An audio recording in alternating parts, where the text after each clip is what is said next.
Kembali bersiaran bersama kami di Malaysia hari ini. Jika tadi bersama Nurul Syahdan anda melihat kreativiti pelajar PTPL menghasilkan kad pop-up gergasi sebagai simbol semangat patriotik oleh pelajar itu sendiri.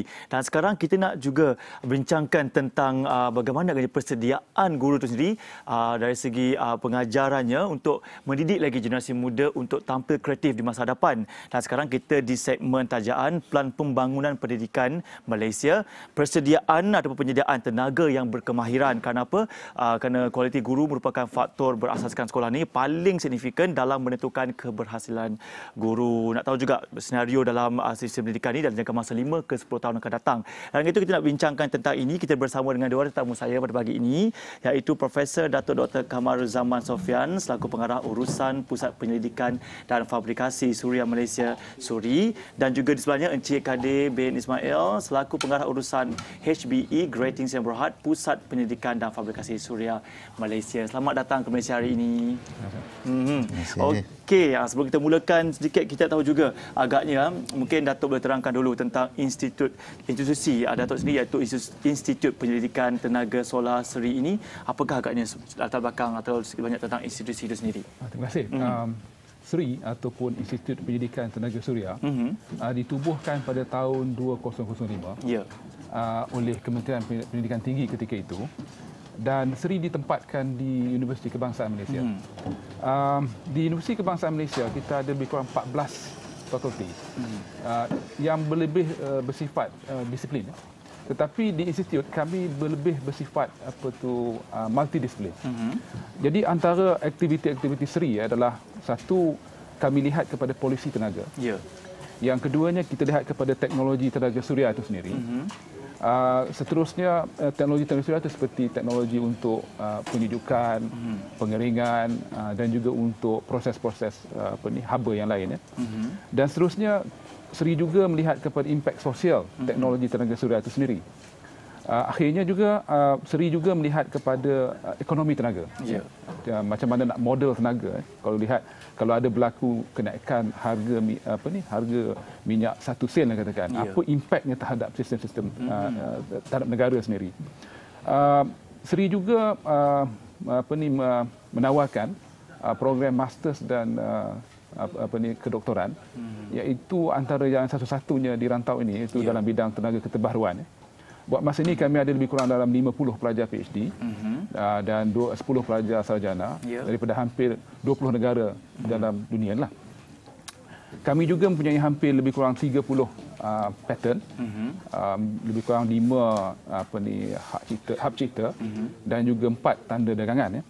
Dan dana penyidikan dan pembangunan di SERI hampir sejak daripada tahun 2005 kami berjaya mengumpul sebanyak 20 juta.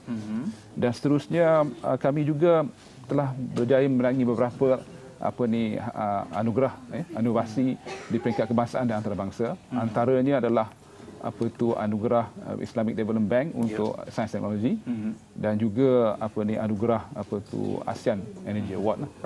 Dan kami satu-satunya institusi yang berjaya memenangi 2 ASEAN Energy Award di Malaysia ni. Okey, dan mungkin nak tahu juga Encik Kadir boleh kongsikan sikit tentang secara terperinci sikit tentang Pusat Penyelidikan dan Fabrikasi Suria itu sendiri. Okey, terima kasih. Salam top untuk semua. Basically pusat kami ini lanjutan daripada segala produk R&D daripada universiti, dan kita komersialkan dan kita serahkan kepada syarikat-syarikat pengeluar tempatan. Dan kita juga membangunkan the whole rantaian bekalan suria di Malaysia. Itu antara tugas utama kita.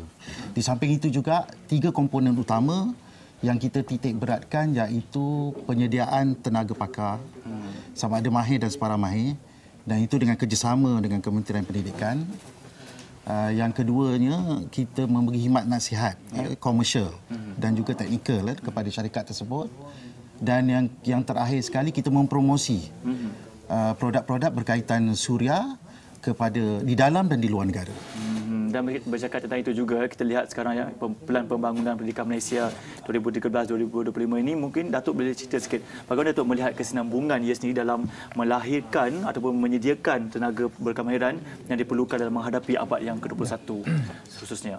Dalam Plan Pembangunan Pendidikan Malaysia tu ada dua perkara yang saya rasa di mana seri ataupun institusi seperti yang saya terajuk ini boleh memberikan inputnya, iaitu daripada segi struktur sistem. Iaitu dalam struktur tersebut dia salah satu daripadanya adalah untuk menghasilkan pelajar yang kreatif dan inovatif. Dan juga kalau kita lihat ya, kalau kita lihat salah satu pemacu pembangunan dunia lah, global adalah alam sekitar. Kita lihat bahawa sesuatu produk, sistem ataupun proses, jika dia tidak mesra alam, dia tidak akan berada di pasaran. Betul. Jadi oleh kerana itu, struktur sistem tersebut perlu menghasilkan pelajar-pelajar yang kreatif dan juga inovatif. Dan di sini Seri boleh memainkan peranannya. Kami mempunyai satu taman, iaitu menempatkan hampir 20 prototipe dalam bidang tenaga suria sendiri. Dan kami boleh melakukan latihan terhadap tenaga-tenaga pengajar untuk murid-murid ini sebut. Keduanya saya lihat salah satunya adalah plan transformasi vocational dalam PPPM yang telah dibukukan itu. Iaitu perlu ada satu smart partnership di antara industri dan juga institusi seperti Seri. Dan kalau kita lihat ya, dalam plan transformasi Malaysia sendiri ada 3 kawasan yang telah dikenal pasti iaitu kawasan ekonomi koridor utara yang meliputi Kelantan, Terengganu dan Pahang, dan juga kawasan koridor pembangunan Sabah, begitu juga dengan kawasan koridor Sarawak ataupun Skor.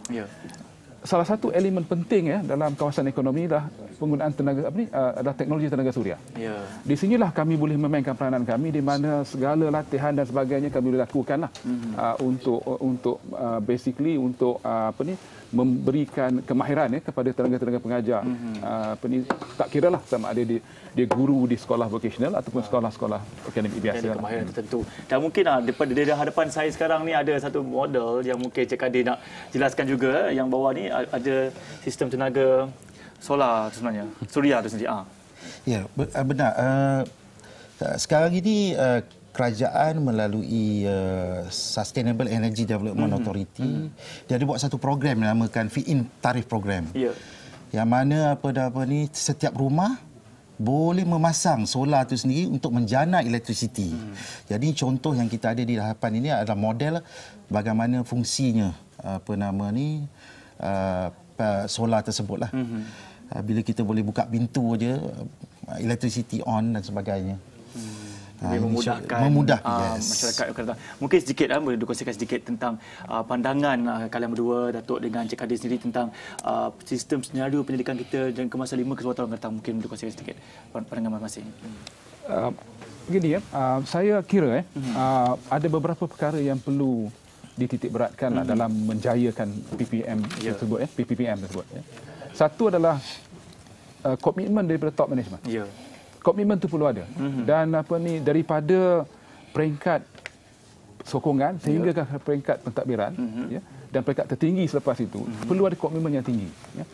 Yang keduanya saya lihat bahawa KPI tertentu perlu dilakukan, perlu dibentukkan supaya dapat melihat apakah kemajuan sesuatu dasar atau satu plan yang telah di-developkan itu dan juga outcome dia perlu outcome based perlu ada keberhasilan yang nampak. Dia perlu sesuatu yang boleh diukur. Sesuatu yang tak boleh diukur tak boleh dijadikan sebagai indikator ataupun hasil. Yang seterusnya, sistem ganjaran perlu diberi kepada guru-guru tersebutlah. Kerana sistem ganjaran inilah yang akan menaikkan semangat dan sebagainya. Yang keduanya, sesuatu sistem tersebut perlu dinamik. Dia perlu mengambil kira input-input daripada ibu bapa, daripada murid itu sendiri, daripada guru-guru, daripada majikan, dan juga daripada pembuat-pembuat dasar dan seterusnya daripada NGO, dan walaupun putusan politik sendiri input tersebut perlu diambil supaya pelan tersebut menjadi dinamik dan perlu diambil kira pendapat-pendapat daripada mereka.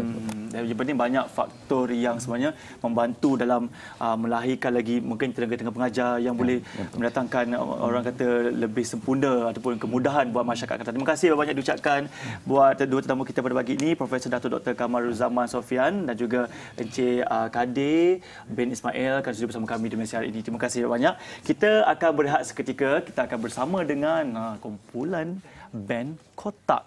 Sebab dalam Malaysia hari ini.